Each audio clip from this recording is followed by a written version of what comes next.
JJBC 뉴스입니다. 요즘 들어 선생님들을 대상으로 하는 교권 침해가 증가하고 교권 침해가 더욱 심화되고 있습니다.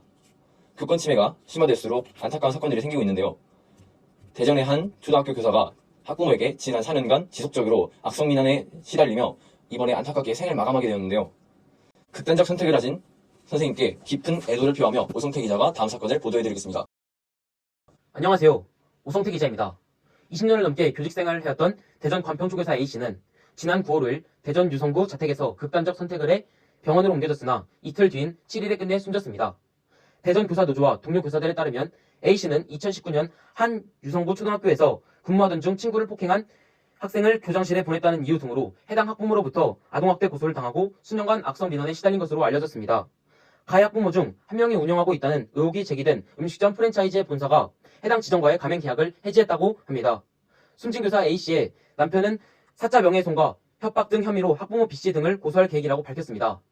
또 A씨가 근무 중이던 학교 관리자들이 교권보호위원회를 열지 않았던 것과 교권 침해 행위를 목격하고도 방치했던 것에 대해서도 고소 여부를 검토하고 있다고 알려졌습니다. 감사합니다. 오성태 기자였습니다.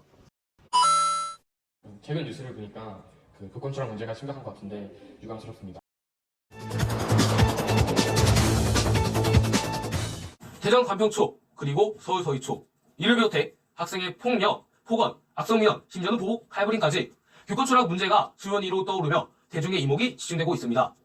정부에서는 이를 인식한 듯 해결 방안들을 부랴부랴 내놓았지만 대다수의 해결 방안들은 산반 논쟁에 휩싸이며 제대로 된 진척을 내고 있지 못하는 상황입니다. 대표적으로 두 가지 예시를 들어보겠습니다.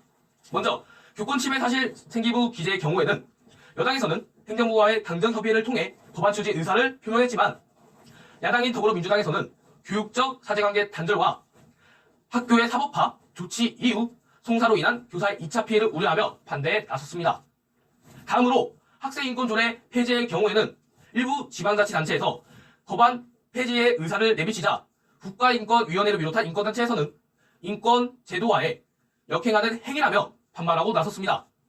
또 개정 움직임에서는 교육감의 성향에 따라 나뉘는 모습을 보이고 있습니다. 대표적으로 진보 성향인 서울시 교육청의 경우에는 학생의 권리와 책임 균형을 맞추는 데 초점을 두고 있고 보수 성향인 경기도 교육청의 경우에는 교원 교육 활동과 학생 학습권을 존중하는 데 초점을 두어 3번째 제안을 삭제하는 방안을 검토하고 있습니다. 이렇듯이 각 단체의 각기 다른 움직임에 대해 일각에서는 비판의 목소리를 제기하고 있습니다. 일부 교육 전문가들은 현장 교사의 목소리를 수용할 수 있는 현역적 거버넌스 체계를 구축할 것을 촉구하고 있습니다. 한 시사평론가는 학생인권 조례 폐지와 같은 소모적인 정치 논쟁 말고 가정교육 붕괴와 설화식 대입 체제를 문제적으로 뽑으며 근본적인 문제를 해결할 것을 촉구하고 있습니다. 이렇듯이 교육활동은 앞으로 우리 사회를 이끌어나갈 인재를 다루는 문제입니다. 즉, 우리 대한민국의 국가 경제력과 같은 중대사항을 결정할 주축이 될 문제라는 것입니다. 그렇기 때문에서라도 소모적인 정치 논쟁 말고 근본적인 문제를 깨뚫어 실효적인 방안을 마련하는 것이 우선이지 않을까요?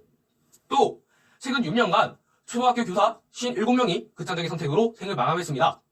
더 이상 사람이 죽어야 바뀐다 라는 말이 우리 정부에게 향하는 일이 없었으면 좋겠습니다. 마지막으로 여태까지 제도적인 외면에 고통을 겪으신 우리 선생님분들께 한 말씀을 올리며 이번 TV뉴스는 마무리하도록 하겠습니다. 10수년간 가진 고생에도 우리 제자들을 위해 노력하신 선생님들 정말로 수고하셨고 또 정말로 감사합니다. 시청해주신 여러분들 감사합니다.